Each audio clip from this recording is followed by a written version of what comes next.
right, switch roles. If you were an A, now you're a B. If you're a B, now you're an A. So switch roles.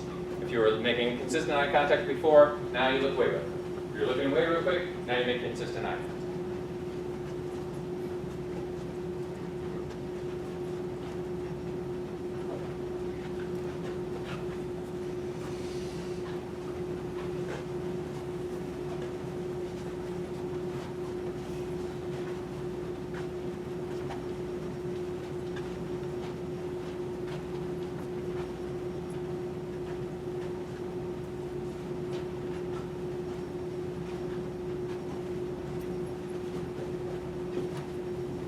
All right, now everyone is a B. Everyone is a B. Everyone look away real quick. Everyone make eye contact and look away. So keep walking around, just eye contact and look away.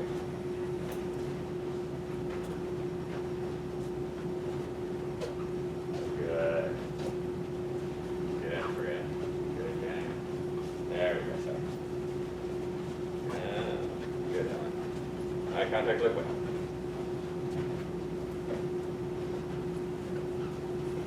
All right, very last one. Everyone is an A. Eye contact as long as possible.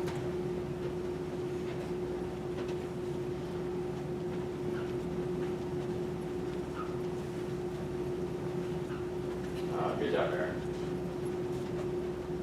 Good job, Frank. That's the eye contact you need, Frank. That is it. All right, good. Give yourselves a hand. All right, so what are the takeaways there? Why did I have you do this exercise? Too much of either, it's just freaky.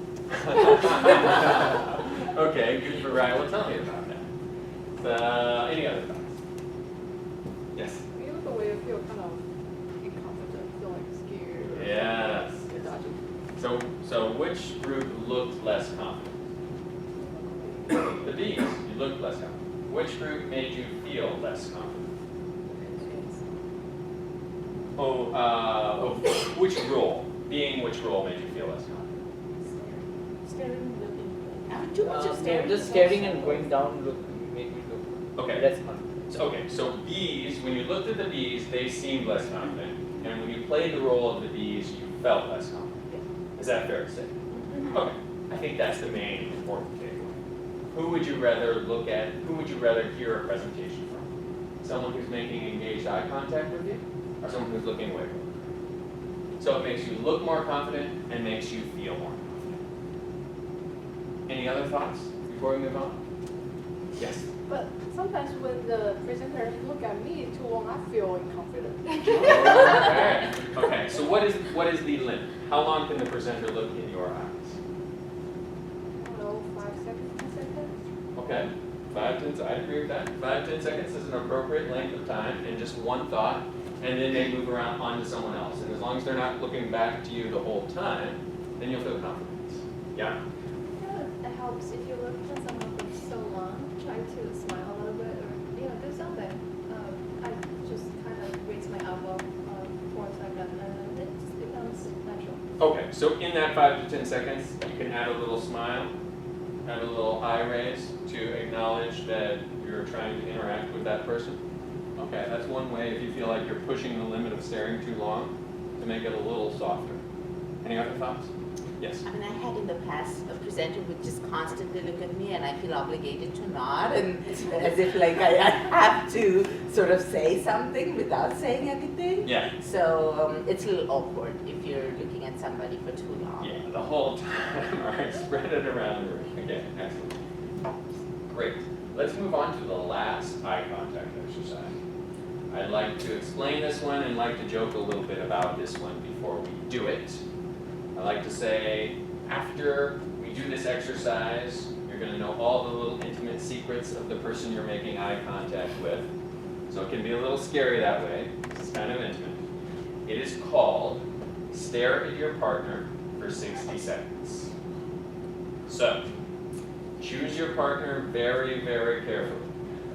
Because throughout this 60 seconds, all sorts of information is going to be exchanged and revealed. You're not going to talk.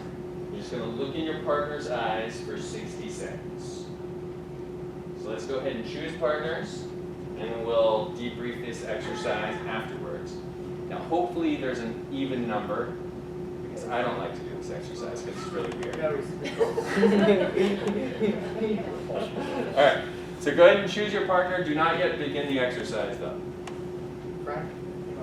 Yeah, and stand, just go find a little space, stand about 2.5 feet away from them.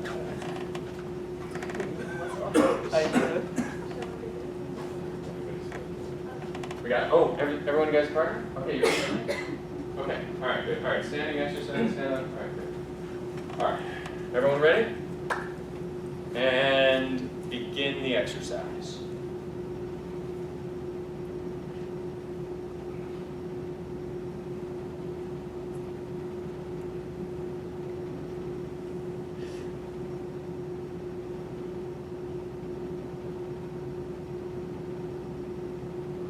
All right, 20 seconds done.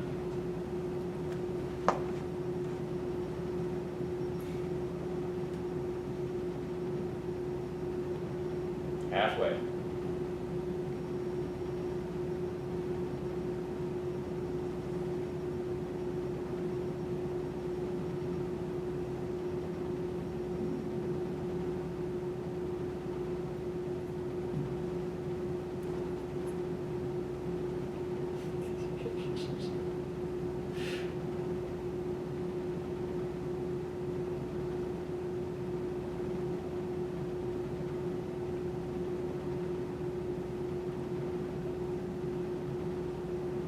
All right, want to keep going? Good, take a break. All right, excellent. Like I said, I like to joke about that because it's a little awkward. And I think the value in the discussion is why is it awkward? And what can we learn from it as presenters? So let me hear your thoughts on those two things.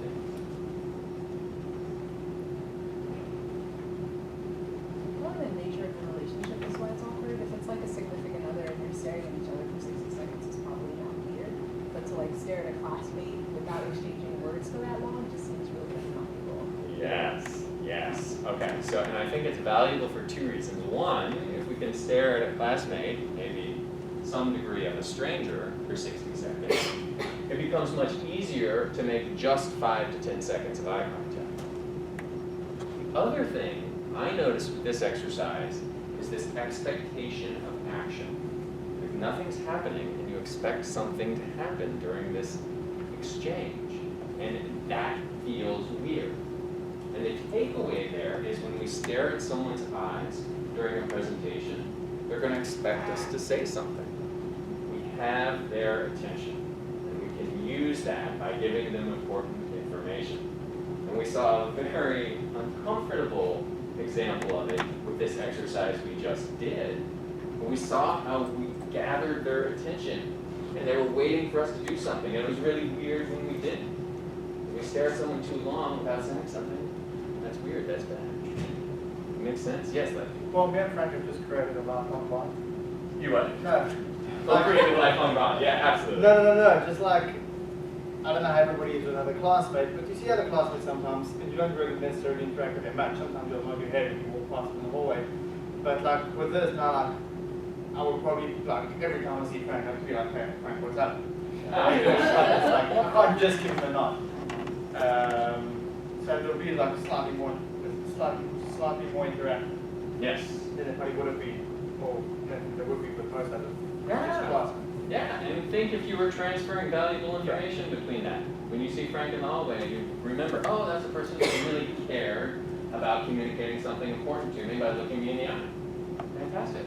And any other comments before we move on, wrap this up? Yes. Like when I was staring at my friend, I was trying to imitate one of the actors I know. Uh-huh. Because I know how in acting you could actually pass on information without speaking. So sometimes it's nonverbal. So I was trying to change my like gestures and see if that could make it less awkward. Good. So we're kind of making a conversation without speaking. The expectation of action drove you to actually try to do something. Yeah. Yeah, good point. Great, excellent. Helen, can you do your presentation again? Yes. All right, everyone sit down, and Helen, why don't you stand up here? Let's try, Helen, to really concentrate on 5 to 10 seconds of eye contact per person. Per person. Yes. Or you can use the single thought, one person method. Okay, good afternoon, everyone.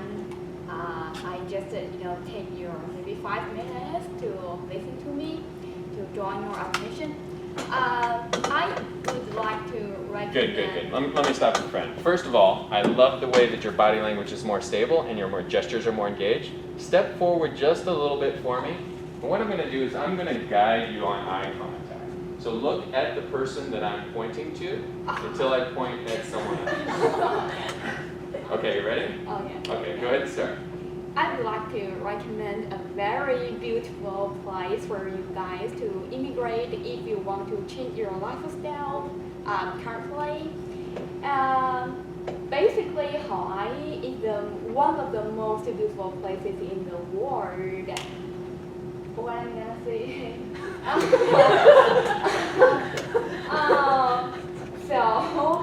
From what I experienced during this winter break, I can share some very good information with you guys and then help you to make a wise decision whether to, move to Hawaii or not. Basically, Good. Hawaii. I'm going to pause there for a minute.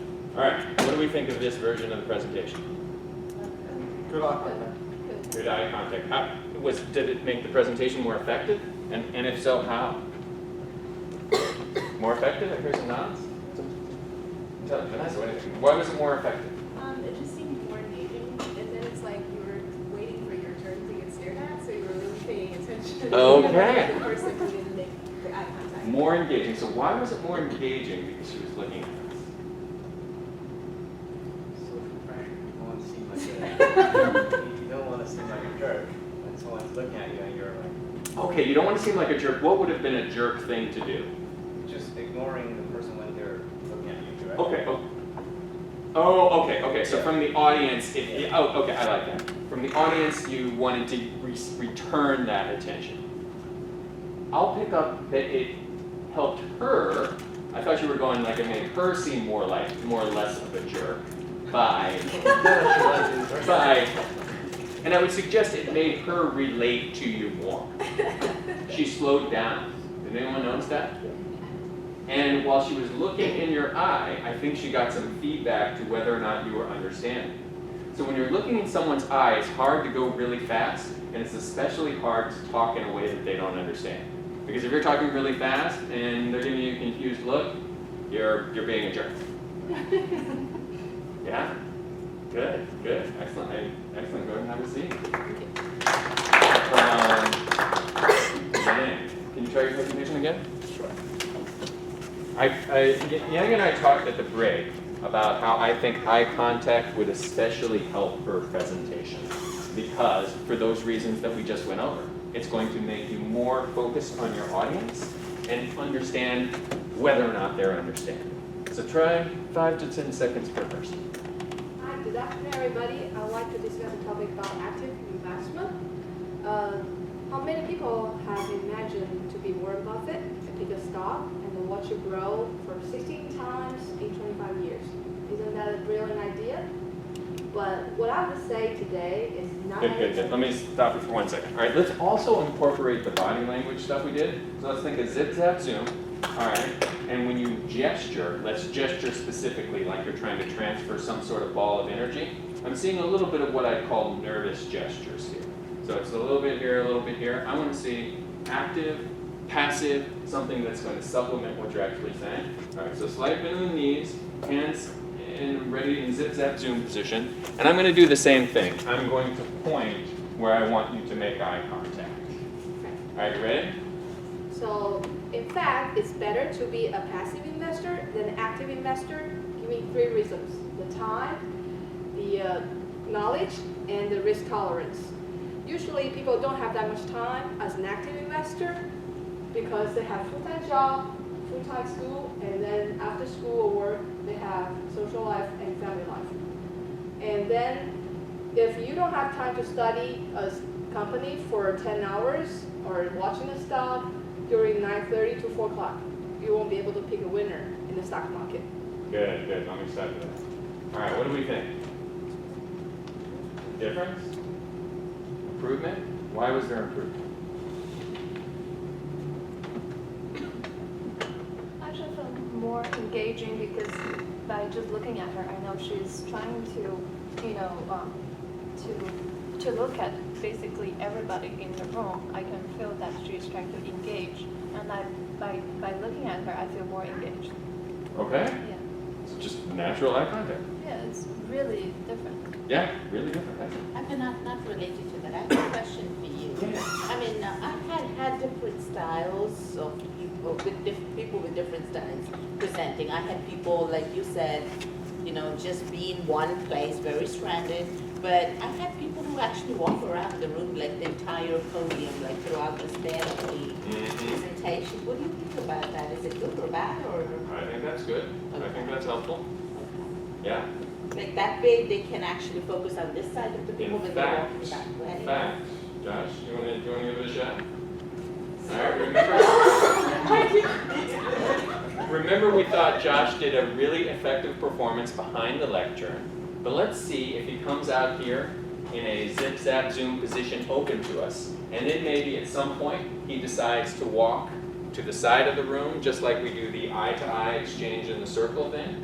So let's do that sort of shift if necessary.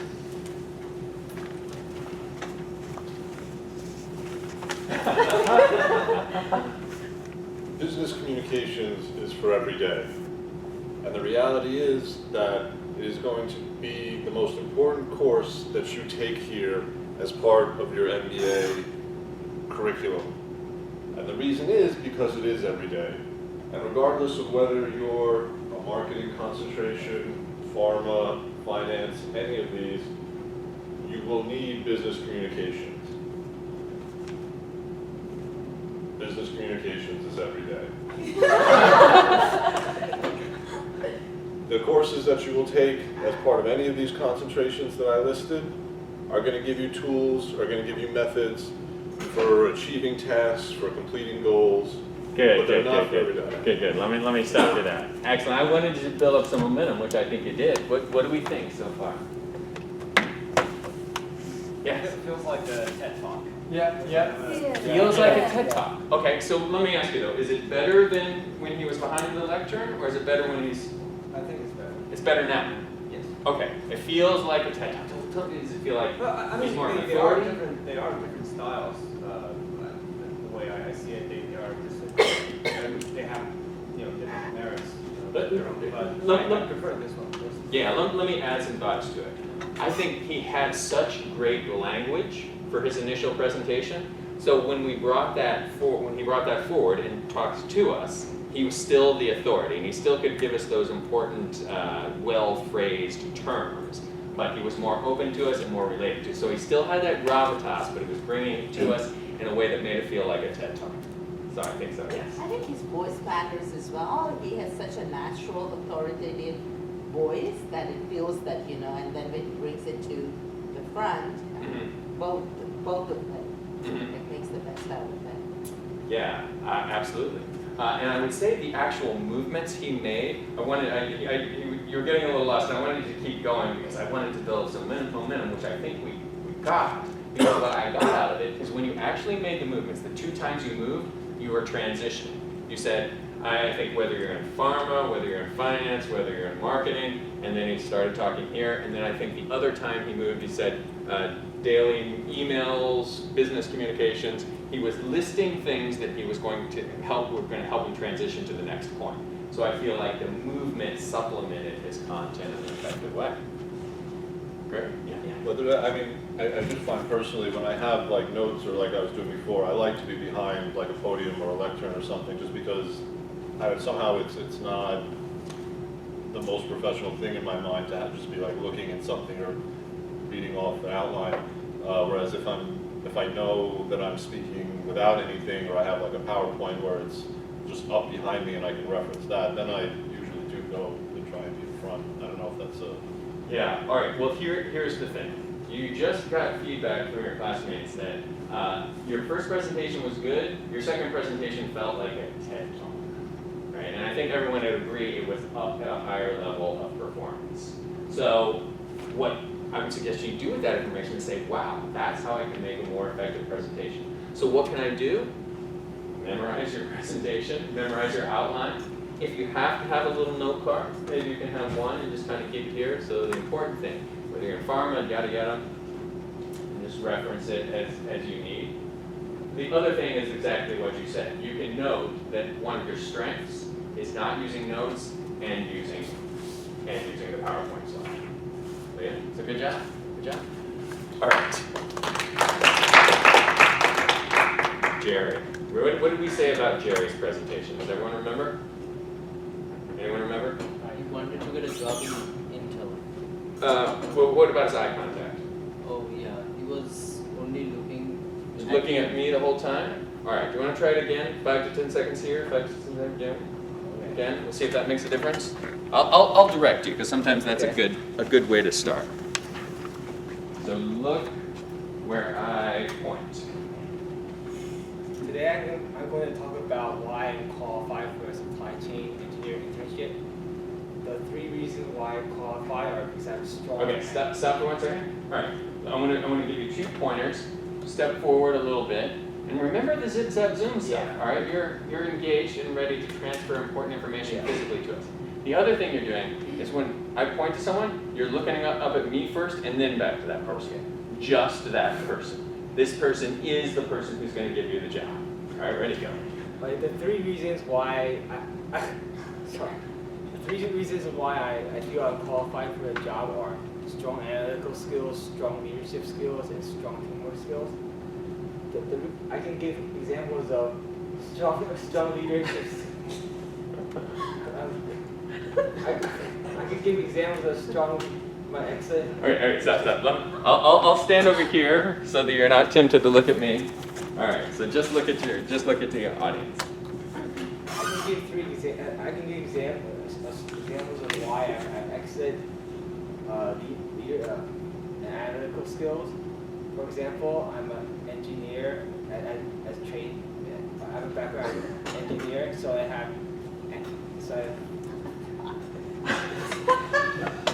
frequently analyze data and then make conclusions based on the data.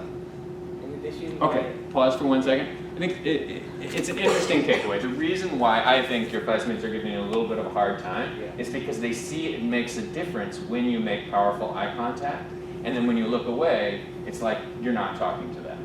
Would you all agree with that? So the reason why they're waving at you is because they want that eye contact. They want that connection. I think we saw some good moments of when it made a difference, but I'm throwing a lot at you fast, so you're not gonna get there on the first one. like think and try to eye contact at the same time. Absolutely. When I throw this at you out of the blue, sometimes it's hard to assimilate it all, but I see some glimmers. I see some progress there. Okay, good. Go ahead and have a seat. All right. So what do we got?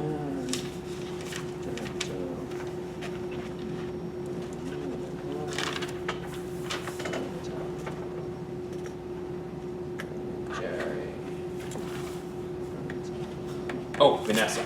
All right. The presentation was already very good. I think it's going to be even better with consistent eye contact. All right. 5 to 10 seconds, one person. Just stare them down and then move to the next. Awesome. All right. So imagine it's 9:15. You're getting out of your business communication class. All of your friends have already left, and you have to make a decision as to how you're going to get home. Are you going to walk through Washington Street by yourself? Are you going to stand in the back of the business school and wait for the next train? Or are you going to stand in front of 1 Washington Park and wait for the next train to come? Those are your options. Good. All right. What do we think so far? Just stay for 1 second. Yeah. Comments? Was it better? Why? No one actually made any eye contact with me except for her this year. She's the one person who understands. Yeah. The one person who cares about Stare it. into the soul. During the speed, not during the game. Okay.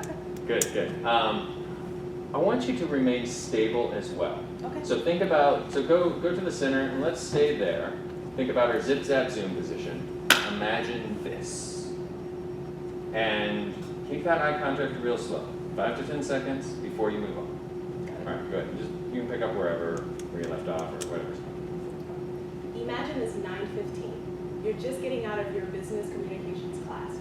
All of your friends have left, and you're trying to figure out what the best way is to get home. Are you either A, gonna walk through? Good. Stop there. What do we think of that last iteration? Was it better than the previous two? Maintaining stability, added to the eye contact. Why was it better? I can take it as suspicious. I think she's a fast talker. Yeah. So for her to sort of, get situated in one place Yeah. is a good combination. Like I can see for Josh, he's slower than her, of course. So did it- he can gravitate from one place to another. So did it slow her down? Yes. So it slowed the pace of her presentation down by standing in one stable position. And also it's a very serious subject.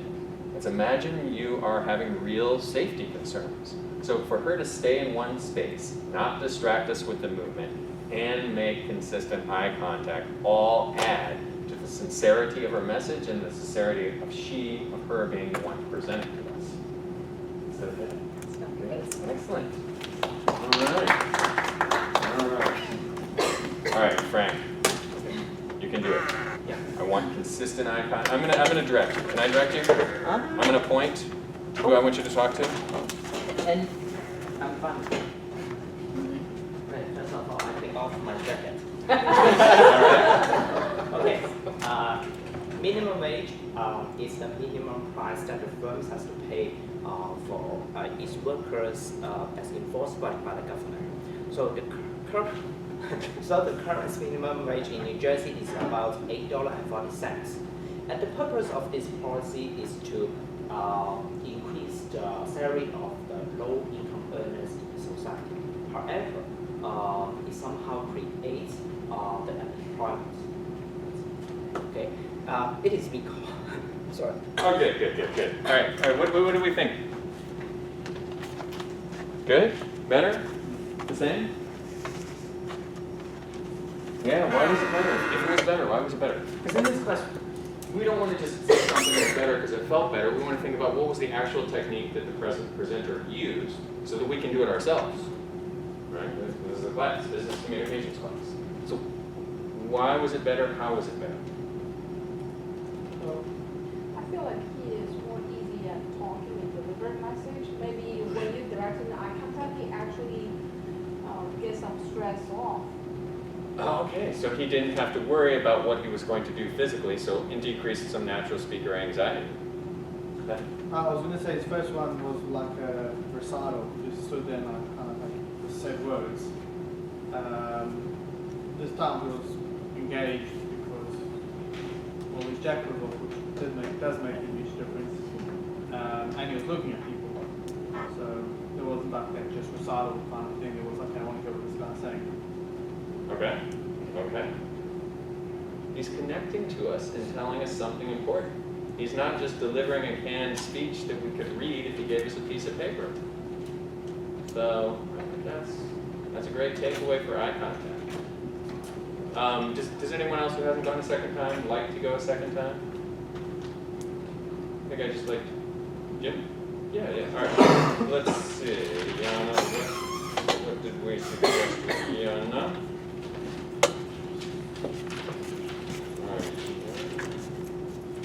All right. Great eye contact. Could go a little further. Great clear conclusion. Yeah, I think your speech was already at a strong level, but let's see if this being loosened up with the zip zap zoom and focusing even more on consistent eye contact, we'll see what sort of a difference it makes. Go for it. Alright, so maybe just before I start my presentation, just a quick show of hands. How many of you are currently enrolled in a full-time MBA program? Wow, you do? Thank you. And how many of you are actually thinking of switching to a different industry or moving up to a different company? Perfect, excellent. So my thesis today is to present to you about how you should join the full-time MBA program at Rutgers University. Okay, one second, let me start. Can I direct you with eye contact using my point technique? Sure. Can I do that? Okay. Keep going. So today I'm going to present to you about how you should join the full-time MBA program at Rutgers University. The differences between a full-time for two reasons. The first reason is only full-time MBA students are eligible to compete for on-campus interview, for internships and co-op positions. Flex MBAs are not really eligible for this type of on-campus interview. Okay, good. Let me start with that.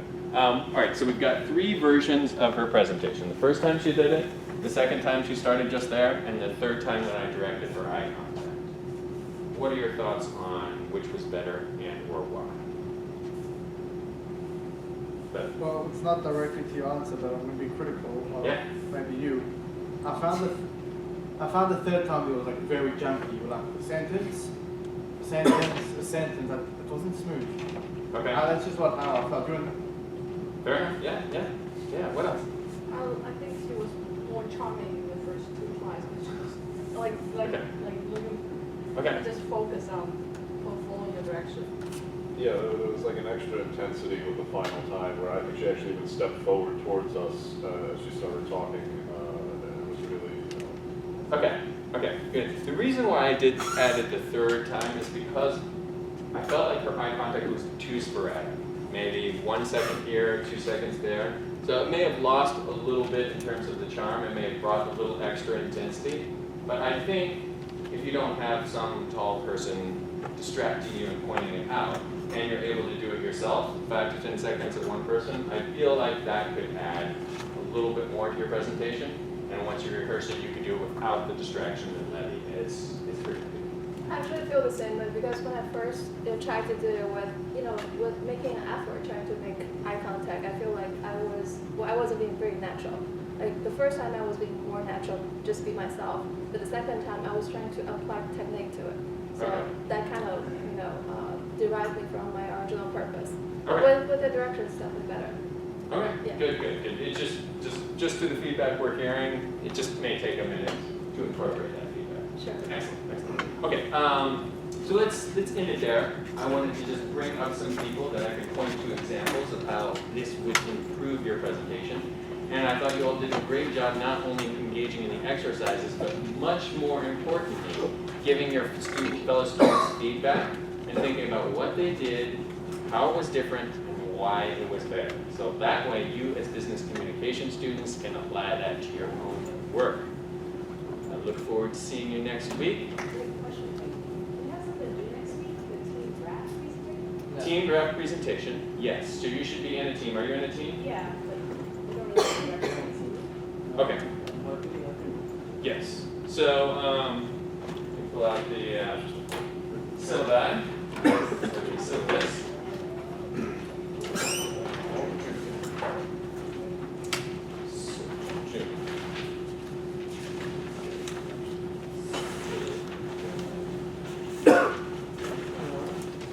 All right. Team draft presentations we will do next week. There is a table of data you can see on page 6 in the syllabus. You want to look at that, graph it in any way that seems appropriate to you. Maybe you'll look at a comparison 2008 to 2009. Maybe you look at different industries that stand out when you say this had a large jump, this had a small jump. Maybe you'll group those industries in a certain way. And you will use your understanding of this industry, your understanding of your MBA skills, to think about what conclusion you can draw from this data. How many slides do you want? 1 or 2. So 1 or 2 slides. And I will tell you, the reason why I just really haven't explained it yet, I'm certainly happy to ask questions. I have often done this exercise just as the end of my technical data workshop, I will present some stuff on how to present technical data, and then I will say, okay, now everyone get in groups of 4 or 5, look at this graph, somebody with a computer put it on some graphs, and tell me what you think the conclusions are. And it's the same conclusion that we talked about last week, the central thing, the takeaway, what you interpret based on your understanding of all this data. And we will learn some techniques in terms of how to present a graph and in terms of how to present graphical data that build on the stuff that we've done so far. So your job between now and then in terms of this is just to do a little preliminary work, putting it in a graph, maybe try a pie chart, see what happens to it when you look at it in 2008 versus 2009. What is the takeaway? What is the important thing? And how did I word it? Description. Please analyze the following data and present a valuable, insightful conclusion to your fellow MBA candidates using Excel graphs as necessary. Does that shed some light on it? Page 5 of the syllabus, under the description. Is that sort of a class influence? I will give you like maybe 20 minutes, 15, 20 minutes at the end of class next time to just finalize everything and think about how the work job will go over next week relates to how you're going to respond. But you might want to spend 30 or so minutes with your teammates between now and then, or maybe one person can do some analyzing, send out an email saying, I think the important thing is social media was doing this in 2008. I think the important takeaway is this. And we present as a team. Yeah, 1 or 2 people will probably present. You could either have your whole team standing or just have 1 or 2 people come up. 2 or 3 minutes. Yeah, maybe 2 or 3 minutes, not long.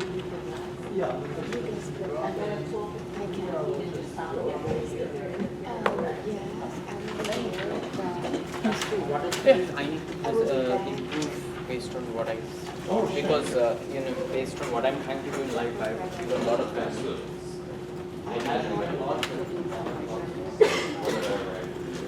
What? Clear conclusions, good gestures could be more powerful with focus with what I wrote down. I felt like I had more time and I wanted to bring back every single person. Gesture with focus. Zip, zap, they weren't zip, zap, zip, zap. So yeah, and using them to supplement your content at more specific points rather than that would have been the minor suggestion for you. But that's just a minor. Your gestures were good, they were powerful.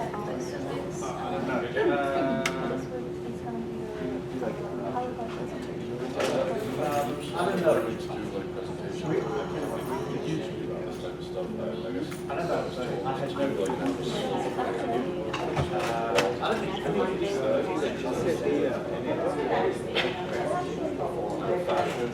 And so do you want me to do the graph or what do you want? I always have the possibility to. Hopefully it's just one.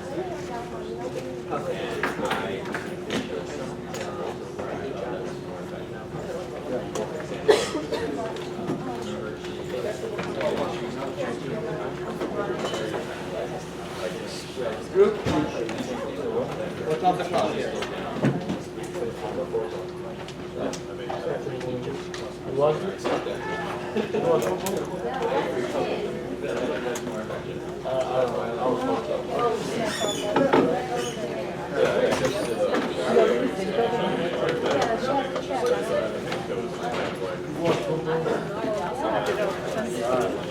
Thank you, Yang.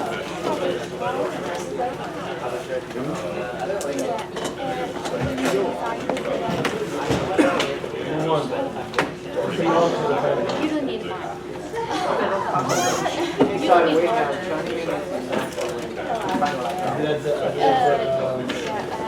But I think we need to present the next class. It's better if we decide who will present Well, I have. So. You must communicate with use the technical detail. Can you continue this method goes on? You know, like today, about the technical things,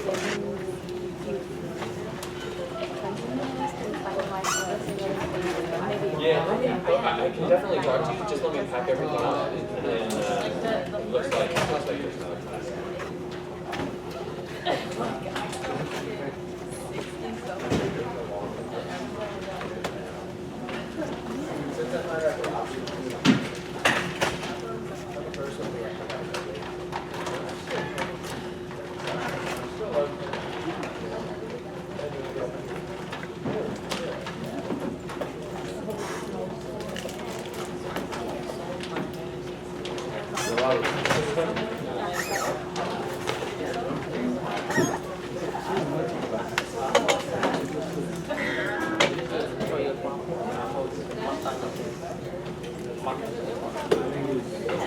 Is it better like go outside? Yeah, let me pack this stuff up and then I'll meet you outside. All right.